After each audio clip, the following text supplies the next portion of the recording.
It's a tarnished victory for Peru's strongman Alberto Fujimori. He may have won the election, but he's lost the respect of his people.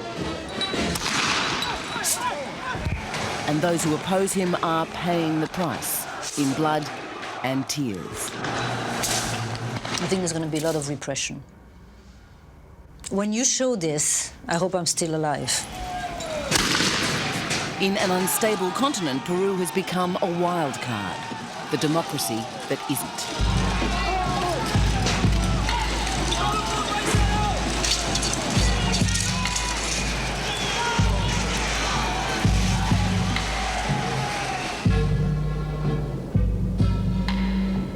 It was Peru's moment of greatness, the mighty sun-worshipping empire of the Incas. The man who built that empire, the Inca Pachacutec, is the ultimate local hero whose name means literally the one who changed everything, who turned the world upside down. And now, more than 500 years on, some say, and some are being encouraged to believe, that the spirit of Pachacutec has returned to Peru, that this man too will change everything. This man, native to the Andes, will restore opportunity and self-respect and honest government. This man is Alejandro Toledo. Alejandro Toledo was not Peru's only opposition candidate, but after a bruising election campaign, he was the last man standing against the forces of Fujimori. High in the Andes, in Cusco, the capital of the old Inca Empire, he is the focus for all their hopes. Queremos devolverle la dignidad al pueblo peruano. Queremos nosotros también contribuir a que esa dignidad sea recuperada. Mi objetivo es apoyar la democracia, porque sin la democracia no hay trabajo, no hay libertad de expresión.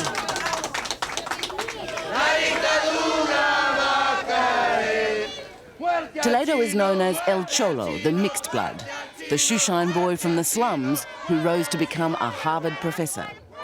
The first president, he tells his supporters, who will look like they do. Por eso estamos apoyando, porque de nuestro, pero él nace como nosotros, cholo, él. Por eso estamos apoyando. Y con nosotros juntos hasta último van a caminar, porque así él a nosotros de nuestro país ha entregado su vida. Destiny has placed me in this role of leading the democratic forces and civil society with the purpose of returning democracy, freedom to my country. This is a responsibility to which I will not betray, no matter what.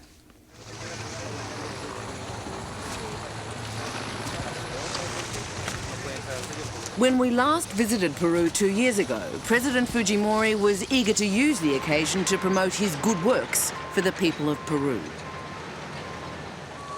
In the midst of adversity, with El Niño wreaking havoc, the president saw himself as a savior, a hands-on president who could and would lead his people through tribulation to the promised land. We have a complete peaceful country with a good prospect, a lot of investment, stability. After all, he had successfully waged war against the notorious and brutal guerrillas of the Shining Path. Their leader, Abimael Guzman, he captured and displayed in a cage before imprisoning him. And with the help of the shadowy but all-powerful head of secret police, Vladimiro Montesinos, he brought a successful end to the long-running siege of the Japanese embassy. Now we have restored the authority and the order.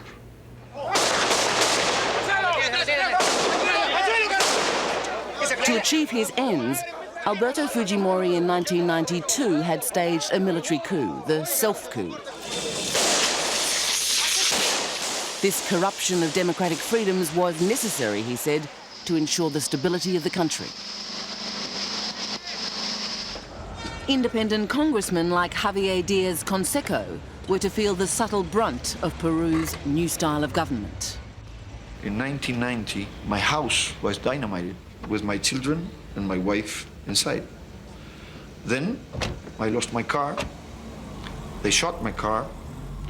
After that, my kids, they tried to kidnap them. This is a mafia government, if you want to deal with this in one name, a mafia government.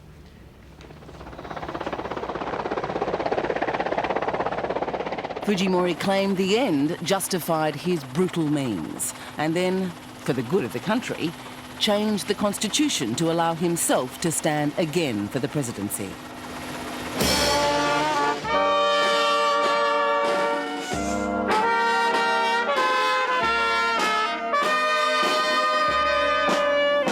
The election he staged this April looked like the real thing. Like any good ceremony, whether religious or political, it worked as theatre, providing a lively show for the people. But international monitors quickly denounced the vote as a fraud, verging on a farce. The fact is that we had 1.5 million more votes than voters. Rafael Roncaliolo from the monitoring group Transparencia. The Toledo was at the last of the ballot, and then in some places this bottom of the ballot was cut off. Another method I hear is that they put wax next to the name so you couldn't write. Yes, right. It also, is that right? Yeah, it's true, it's true.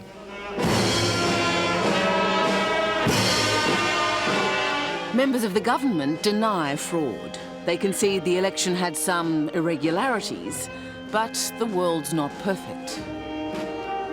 No, I don't accept that there has been any fraud. I think that as in any process all around the world, there should be problems. There have been problems. So the stories about the ballot papers being put waxed or the ballot papers being cut off? It's not true. That's not true. That's all. It was said also in 1995.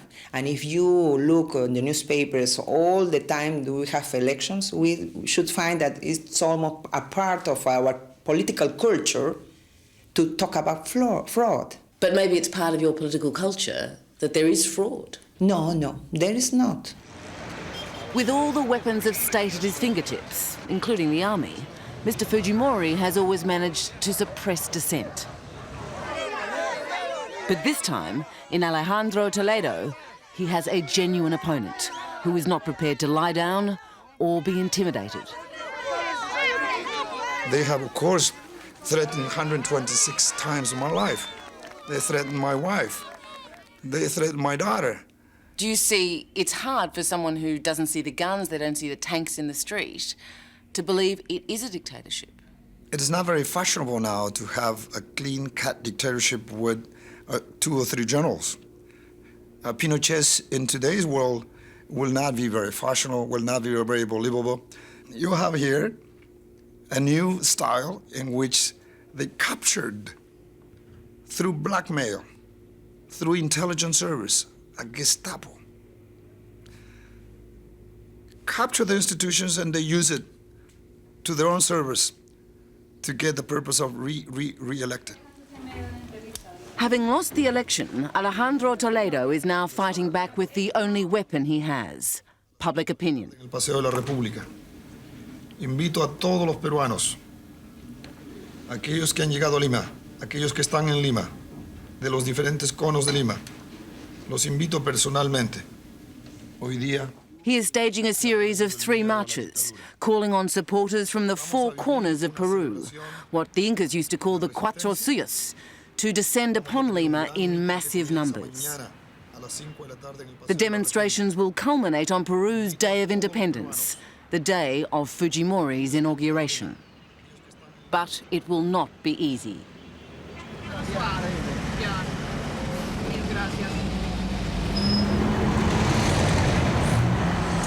We have in this bus in which we are now talking, we have people from the intelligence service in this bus right now. It's a high-risk strategy, and Fujimori's forces are already mobilizing to block the marches. They are using the book on traffic regulations that had never been used in this country before. They are trying to enforce the law to the limit so to stop some of the marchers and their goal to reach the capital in Lima and to be part of the rest of the demonstrations there. Yet still they come, by bus and boat, on foot, from the jungles and valleys and high mountain villages. They stream into the capital night and day.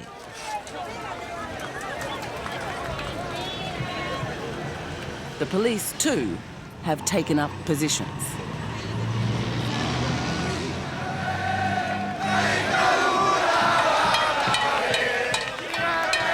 It will fall, they sing. The dictatorship will fall.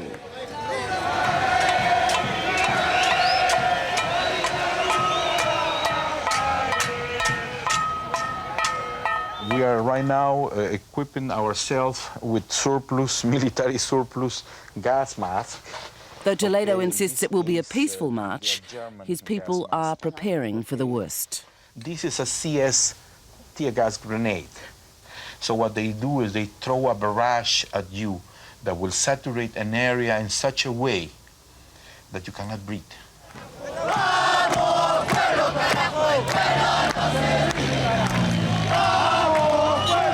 It's difficult to be part of the opposition here and to have a democratic position in the midst of not only an authoritarian government, but an authoritarian culture. You have here a culture of fear, and it's very difficult to overcome fear.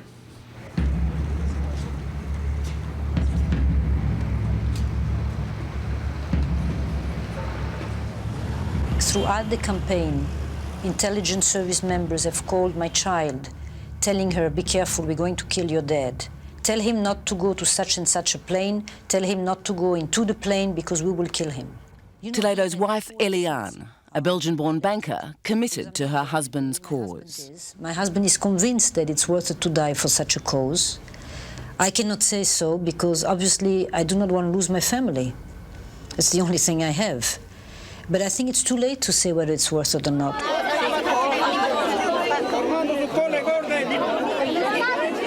In a desperately poor country like Peru, Fujimori's hands-on approach has been the key to his success. No matter that he didn't pay for this food and clothing, nor organise for its distribution, Fujimori has refined taking credit to an art form.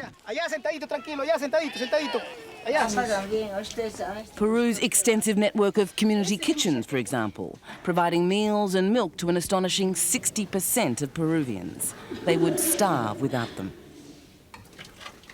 This tiny kitchen is one of 58 in Cusco. They are supposedly independent, the officials locally elected, most of the food coming from foreign donations. Lo que quieren es ellos apoyo, ¿no? Porque la mayoría también son madres abandonadas, no tenemos trabajo, a veces los esposos también no trabajan, hay tantos niños, por esa parte sí están agradecidos. But Fujimori has been steadily undermining the integrity of this food network, creating a strong sense of dependence on and obligation to his government. What is very sad is that Fujimori makes it look as though he provides for that, because he uses the food donation and the humanitarian help, which comes from abroad, for himself. And he gives it the name. He says, I give it to you myself personally. Therefore, I buy your conscience and your vote. If the presidency was won by fraud, the Congress was secured by more blatant means. Fujimori's party was actually in the minority after the election, which many saw as a healthy state of affairs, that Congress could provide some sort of break on the president's power. But the president had other ideas. One by one, amidst extraordinary scenes, independent and opposition congressmen unexpectedly crossed the floor to line up with the government. Those holding out threw coins and called turncoat as more than a dozen members switched sides, enough to give Fujimori the majority which the voters had denied him. And those are people that have sold themselves and obviously have cheated the electors because they ran with a proposition of being an opposition member of Congress, a democratic member of Congress. And now they have sold their conscience and their political thought to Fujimori. What's the going rate to win the vote of a congressman? They said that it was $10,000 a month plus a one-time fee, no? That they paid when this congressman approached them. Toledo is courting international support. The likes of Raúl Alfonsín, former president of Argentina, and other Latin American leaders from countries which reported gross irregularities during the elections, but later declined to intervene. The United States cut aid to Peru in protest, but now says it will work with Fujimori for the time being. Fujimori, in turn, pledged to reform the electoral process, but he's made such promises before. Do you believe he has such intentions? Nada, not a bit. Not 1 inch. He has no credibility whatsoever on the eyes of Peruvians, and the international community has told him straight on, yes, we know about your promises. But America, it's sold you down the river, hasn't it? That's the opinion of the United States. You will hear tomorrow the opinion of Peruvians.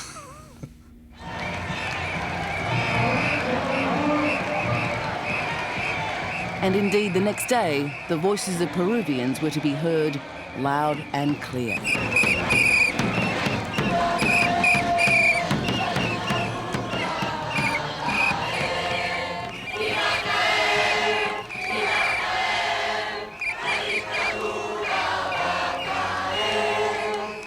From Los Cuatro Suyos, the four corners of Peru, they gather to support democracy and to oppose Fujimori. Cubanos que aman al país nunca se chupan. Nunca se chupan.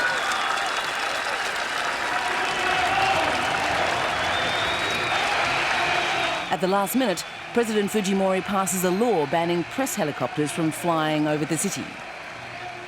Toledo's people claim it is to prevent the public seeing the strength of the demonstration. Fujimori's people claim the demonstration is pitifully small.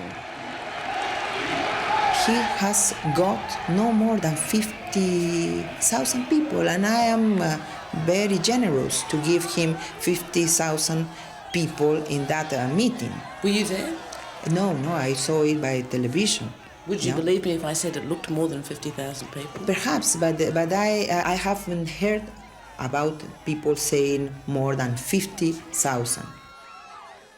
Do you believe that Peru is ready for true democracy? No, I think we are building our democracy. And if you ask me if there is any democracy in the world, I should say there is no democracy in the world. Rightly or wrongly, do you accept that some Peruvians are afraid? Yes, as in any country, I think all people in all countries is afraid of their secret services. I think secret services are not what they say, a bride that is white and... So you think it's okay to be afraid? I think that as in religion, the first stage of love is to be afraid of, to have fear of. But it is not enough. From the fear of being afraid, you have to grow to love.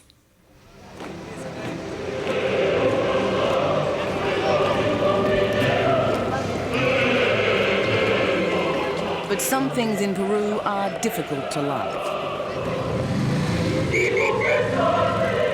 Amidst massive security, the president prepares for his third inauguration. Fujimori is internationally isolated. Few foreigners attend.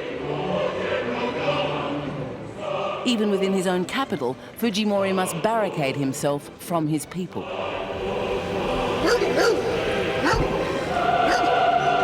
The police, the army, the church remain loyal. But as the ceremonies begin, it is not tears of joy in the eyes of the beholders. The tear gas is just 2 blocks away.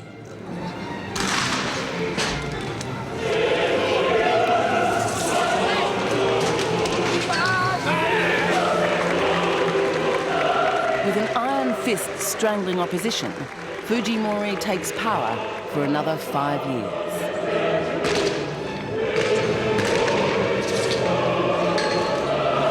The remnants of the protest are no match for the military.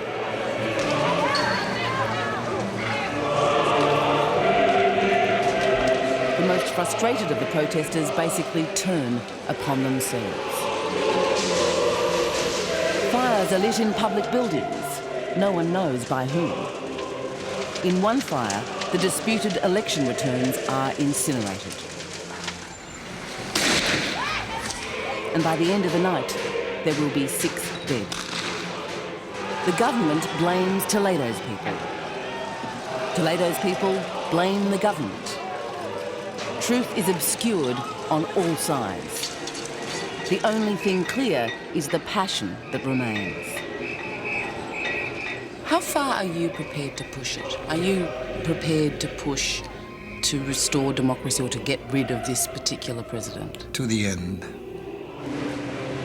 The dictatorships for which South America became rightly famous may have changed, but the conditions which bore them have not, nor has the struggle against them.